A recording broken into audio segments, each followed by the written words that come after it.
Hi everyone, welcome to maths easy. आज की इस वीडियो में हम लोग बात करेंगे polynomial for class 10th। In case आपने क्लास 9th में पॉलिनोमियल अच्छे से नहीं समझा था, आपने पढ़ा तो था बट क्लियर नहीं था, फिर भी आपको इस वीडियो को देखने के बाद पॉलिनोमियल टॉपिक पूरी तरह से क्रिस्टल क्लियर हो जाएगा। So let's get started. चलिए शुरू करते हैं। सबसे पहली बात, ये पॉलिनोमियल होता क्या है। अगर हम पॉलिनोमियल वर्ड की मीनिंग में जाएं तो पॉलिनोमियल वर्ड दो डिफरेंट वर्ड से मिलके बना है, पॉली एंड नोमियल।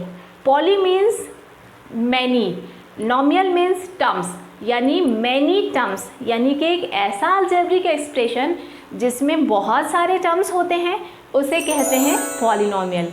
तो ये तो हुई पॉलिनोमियल वर्ड की मीनिंग। चलिए पॉलिनोमियल की ऑफिशियल डेफिनेशन देख लेते हैं। N algebraic expression which can be expressed in this particular form. एक ऐसा अलजेब्रिक एक्सप्रेशन जो इस फॉर्म में लिखा जा सकता है उसे पॉलिनोमियल कहते हैं। क्या है ये फॉर्म? a0 x की power n plus a1 x की power n minus 1 plus a2 x की power n minus 2 plus a3 x power n minus 3 and so on. तो हम लोग इसमें ध्यान से देख सकते हैं कि कोई एक कांस्टेंट होगा, फिर x की कोई एक बड़ी पावर होगी, प्लस फिर दूसरा कांस्टेंट होगा, फिर x की एक पावर कम हो जाएगी, फिर एक तीसरा कांस्टेंट होगा, फिर x की एक और पावर कम हो जाएगी। इसका सीधा मतलब है कि एक ऐसा अलजेब्रिक एक्सप्रेशन जिसमें x की पावर धीरे धीरे कम होती जाती है, कांस्टेंट होता है और कोई एक वेरिएबल होता है, उसे पॉलिनोमियल कह सकते हैं। जहाँ तक बात है पॉलिनोमियल की पावर की, तो ये जो पावर है ना n, वो एक होल नंबर होना चाहिए, यानी कि 1 2 3 4 5 6 ऐसा होना चाहिए। पॉलिनोमियल में कभी भी कोई नेगेटिव पावर या और फ्रैक्शन नहीं होते हैं। चलिए पॉलिनोमियल के कुछ एग्जाम्पल देखते हैं। यहाँ पे मैंने पहला पॉलिनोमियल लिया है p ऑफ x। यहाँ पे पॉलिनोमियल में कौन सा वेरिएबल यूज़ किया है मैंने? x के ऊपर क्या पावर है? 1।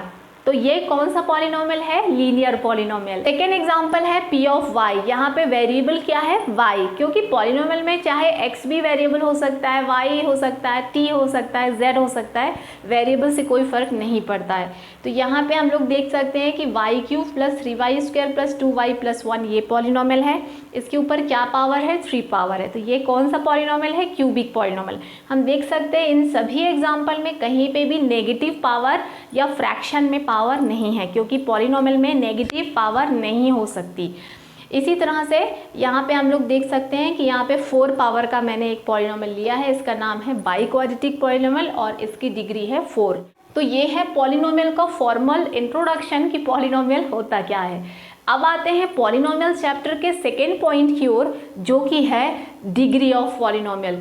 ये बहुत ही आसान सी चीज़ है। कोई भी पॉलिनोमियल में जो x की मैक्सिमम पावर होगी ना, वही उसकी डिग्री हो जाएगी। इसकी डेफिनेशन देख लेते हैं। Maximum power of variable in a polynomial is called its degree. मान लीजिए किसी पॉलिनोमियल में मैक्सिमम पावर 4 है तो उसकी डिग्री 4 हो जाएगी। अगर किसी पॉलिनोमियल में मैक्सिमम पावर 2 ही है, उससे ज़्यादा कहीं नहीं है, तो वो होगा क्वाड्रेटिक पॉलिनोमियल और उसकी डिग्री हो जाएगी 2। यानी कि समझने वाली बात अब ये है सिर्फ कि किसी भी पॉलिनोमियल में जो सबसे बड़ी पावर होती है ना वेरिएबल की, उसे डिग्री कहा जाता है। यानी कि किसी भी पॉलिनोमियल में जो x की सबसे बड़ी पावर होती है ना, वो उसकी डिग्री होती है। आपको पता है पॉलिनोमियल के कुछ नाम भी होते हैं। पॉलिनोमियल को उसकी डिग्री और उसके नंबर ऑफ टर्म्स के बेसिस में अलग अलग नाम से पुकारा जा सकता है। हम उन कुछ अलग अलग नाम दे सकते हैं। चलिए इस टेबल में हम इसे समझते हैं। यहाँ पे मैंने कुछ पॉलिनोमियल्स लिख रखे हैं। पहला पॉलिनोमियल है T square plus 2t plus 1। यहाँ पे कितनी मैक्सिमम पावर है? 2 पावर है ना, तो इसकी डिग्री 2 है। जिस पॉलिनोमियल की डिग्री 2 होती है ना, उसका नाम होता है क्वाड्रेटिक पॉलिनोमियल। ठीक है, तो 2 डिग्री का पॉलिनोमियल क्वाड्रेटिक पॉलिनोमियल कहा जाता है। और इसमें कितने टर्म्स हैं? 1 2 3, 2 बार प्लस लगा है तो टर्म्स 3 होंगे। तो टर्म्स के बेसिस में भी हम इसको नाम दे सकते हैं। चूँकि इसमें 3 टर्म्स हैं तो इसका नाम ट्राइनोमियल हो सकता है। तो मैंने एक और पॉलिनोमियल लिया है जिसमें पावर मैक्सिमम कितनी है? 3। तो 3 मैक्सिमम पावर है तो इसकी डिग्री कितनी हो जाएगी? 3 हो जाएगी। और डिग्री के बेसिस पे इसका नाम क्या हो जाएगा? Cubic polynomial. ठीक है, और इसमें 4 टर्म्स है इसलिए हम इसे टेट्रानोमियल भी कह सकते हैं। इसी तरह से नेक्स्ट एग्जांपल लिया, यहाँ पे मैंने 4 पावर है, यहाँ पे मैक्सिमम पावर 4 है, तो इसका डिग्री कितनी हो जाएगी 4, और इसका नाम हो जाएगा बाई क्वाड्रेटिक।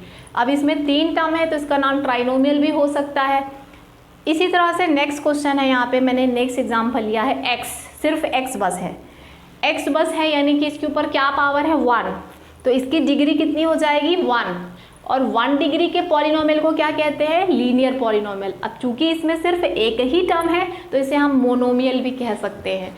इसी तरह से जब किसी पॉलिनोमियल में एक भी वेरिएबल यानी कोई x नहीं होता है, सिर्फ कांस्टेंट होता है, तो उसकी डिग्री 0 होती है और उसे कांस्टेंट पॉलिनोमियल भी कहा जाता है। तो ये तो हुआ कि पॉलिनोमियल के कुछ अलग अलग नाम्स हो सकते हैं। अब पॉलिनोमियल टॉपिक के थर्ड इम्पॉर्टेंट पॉइंट की ओर बढ़ते हैं, जो कि है ज़ीरो ऑफ पॉलिनोमियल। किसी पॉलिनोमियल का ज़ीरो क्या होता है? हम जानते हैं पॉलिनोमियल में x वेरिएबल हो सकता है, y वेरिएबल हो सकता है या t हो सकता है, उससे कोई फ़र्क नहीं पड़ता है। अगर किसी पॉलिनोमियल में हम x की कुछ वैल्यू उस पॉलिनोमियल में रखते हैं और पूरा पॉलिनोमियल 0 हो जाता है, तो जो x की वैल्यू हमने उसमें रखी है ना, उसे कहते हैं ज़ीरो ऑफ पॉलिनोमियल। यानी कि ज़ीरो ऑफ पॉलिनोमियल वेरिएबल की वो वैल्यू है जो पूरे पॉलिनोमियल को 0 बना देती है, उसे कहते हैं zero of polynomial. Zero of polynomial is that value of variable which makes the polynomial 0।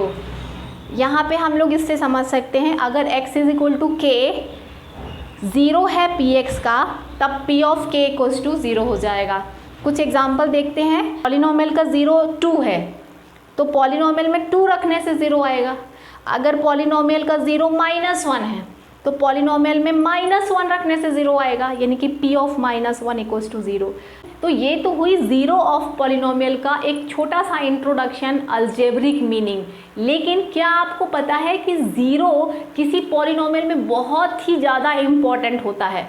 तो आखिर क्यों इतना इम्पॉर्टेंट होता है और इसकी ज्योमेट्रिकल मीनिंग क्या है, चलिए समझते हैं। अब हम आते हैं ज्योमेट्रिकल मीनिंग ऑफ ज़ीरोज़, यानी कि ज़ीरो का ज्योमेट्रिकल मतलब क्या होता है। हमने अब तक समझा है कि किसी भी पॉलिनोमियल में अगर हम x की कोई वैल्यू रखते हैं और पूरा पॉलिनोमियल 0 हो जाता है, तो वो उसका ज़ीरो कहा जाता है। तो स्टार्ट करते हैं लीनियर पॉलिनोमियल से। हम जानते हैं लीनियर पॉलिनोमियल का स्टैंडर्ड फॉर्म होता है ax + b, राइट। अगर हम कभी भी लीनियर पॉलिनोमियल को बनाएं, यानी कि लाइन ड्रॉ करें, आप सभी लाइन ड्रॉ कर सकते हो ना, तो यहाँ पे मैंने 2 तरह की लाइन बना के रखी है। क्या आप इस लाइन को देख के बता सकते हो कि ये लाइन x एक्सिस को कितनी बार इंटरसेक्ट कर रही है? तो अगर x एक्सिस को इंटरसेक्ट करने की बात आए तो यहाँ पे इंटरसेक्शन हो रहा है एक बार। इसी तरह से ये लाइन भी x एक्सिस को एक बार काटती है। याद रखिए, कोई भी लीनियर पॉलिनोमियल x एक्सिस को जितनी बार इंटरसेक्ट करती है ना, उतने ही उसमें ज़ीरोज़ हो सकते हैं। हम लोग बात कर रहे हैं नंबर ऑफ ज़ीरोज़ की।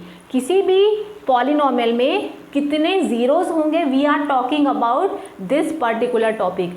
तो यहाँ पे मैंने लीनियर पॉलिनोमियल का ग्राफ बनाया, तो हम देख सकते हैं कि अगर लाइन ग्राफ को मैं ऐसे बनाऊँ तो एक्स एक्सिस को एक बार काट रहा है, इंटरसेक्शन एक बार हो रहा है। इसी तरह से अगर हम वर्टिकल लाइन बनाते हैं तो भी एक्स एक्सिस को एक बार काटता है। इसी तरह से आप कोई भी लाइन बना के देखो, एक्स एक्सिस को डेफिनेटली वो काटेगा ही, राइट। तो ax + b लीनियर पॉलिनोमियल को जब हम ड्रॉ करते हैं तो उसमें एक तो इंटरसेक्शन होगा ही। तो इसका मतलब है कि किसी भी लीनियर पॉलिनोमियल में कितने ज़ीरोज़ हो सकते हैं? 1। मैक्सिमम एक ज़ीरो हो सकता है और मिनिमम भी एक ही ज़ीरो हो सकता है। मतलब मिनिमम का मतलब कि एक तो होगा ही, और मैक्सिमम मतलब कि एक से ज़्यादा बार हो सकता है। क्या ऐसा हो सकता है कि कोई लाइन एक्सिस को 2 बार काटे? It is not possible. तो हम कहेंगे कि लीनियर पॉलिनोमियल में कितने ज़ीरोज़ होते हैं? एक ही ज़ीरो होता है। अब बात करते हैं क्वाड्रेटिक पॉलिनोमियल की। किसी भी पॉलिनोमियल में ज़ीरो कितने मिलेंगे ये कौन डिसाइड करता है? उसका ग्राफ एक्स एक्सिस को कितनी बार इंटरसेक्ट कर रहा है। तो अगर हम आपसे बोले कि क्वाड्रेटिक पॉलिनोमियल बनाइए, तो quadratic polynomial actually U shape का मिलता है, तो यानी कि पैराबोलिक। अगर मैं क्वाड्रेटिक पॉलिनोमियल में को बनाऊंगी ना, तो ये यू शेप मिलता है। तो अब आप बताइए कि ये अगर मैंने क्वाड्रेटिक पॉलिनोमियल इस तरह से बनाया है, ये कितनी बार इंटरसेक्ट कर रहा है एक्सिस को, ये भी 2 बार इंटरसेक्ट कर रहा है। तो जितनी बार इंटरसेक्ट करेगा उतने उसमें ज़ीरोज़ होंगे। तो यहाँ पे कितने ज़ीरोज़ होंगे, सीधी सी बात है, सीधे सीधे लिखिए कि 2 ज़ीरोज़ होंगे। कर्व जो है पॉलिनोमियल एक्सिस को जितनी बार काट रहा है उतने ज़ीरोज़ होंगे। तो पैराबोला है ना, यू शेप के अलावा ऐसा उल्टा यू भी हो सकता है।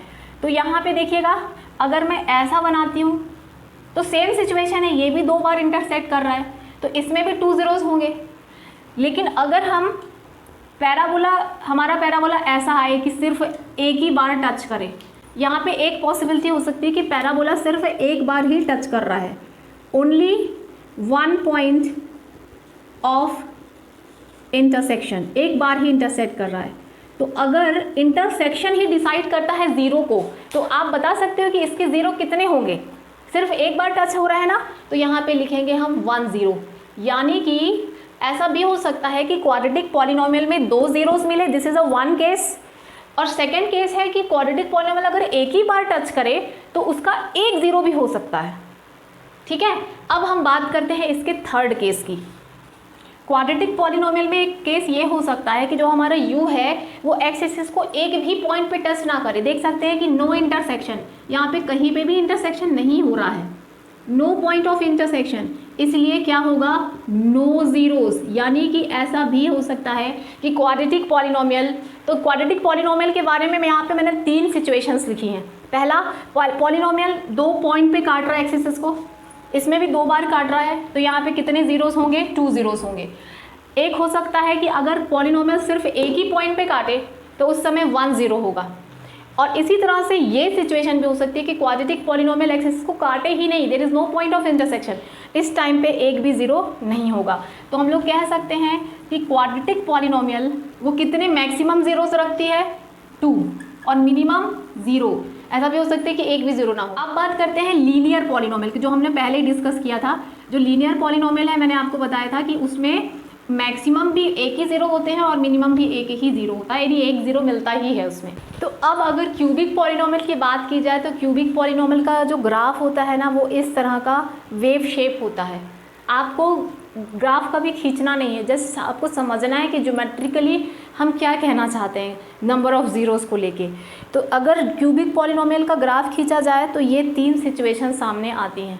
पहला तो हो सकता है कि क्यूबिक पॉलिनोमियल 2 पॉइंट पे एक्स एक्सिस को इंटरसेक्ट कर सकता है, 2 पॉइंट्स ऑफ इंटरसेक्शन है, तो इसलिए यहाँ पे ज़ीरोज़ कितने होंगे, 2 ज़ीरोज़ होंगे, 2 ज़ीरोज़। हम देख सकते हैं कि एक पहला केस है जब पॉलिनोमियल एक्स एक्सिस को 2 बार इंटरसेक्ट करे तो हम लोग कहेंगे कि 2 ज़ीरोज़ मिल सकते हैं।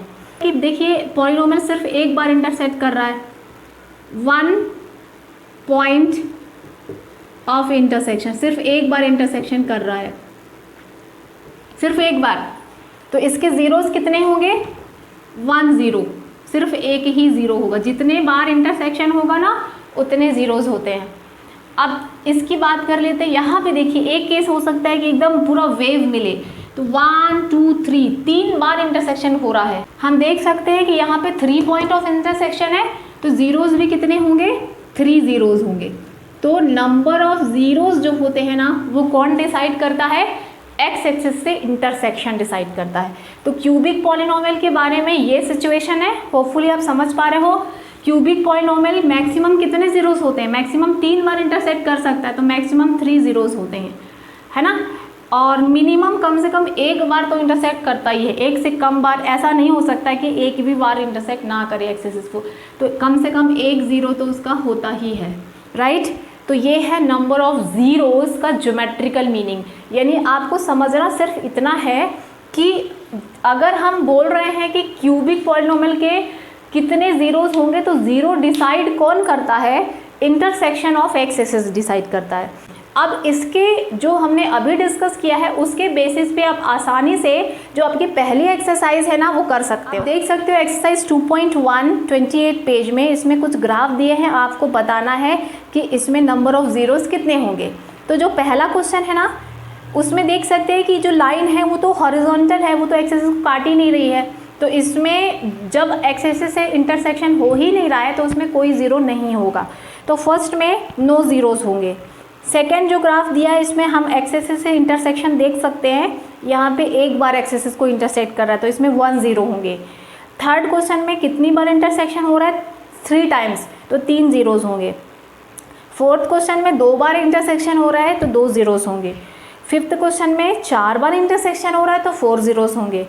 और जो सिक्स क्वेश्चन है उसमें आप देख सकते हो 1 2 3, लास्ट क्वेश्चन में हम देख सकते हैं कि 3 बार टच कर रहा है तो 3 ज़ीरोज़ यहाँ पे होंगे। इस तरह से नंबर ऑफ़ ज़ीरोज़ हम लोग आसानी से पता लगा सकते हैं, सिर्फ इंटरसेक्शन पॉइंट देखना है आपको। तो हमारी 2.1 एक्सरसाइज यहाँ से कंप्लीट होती है।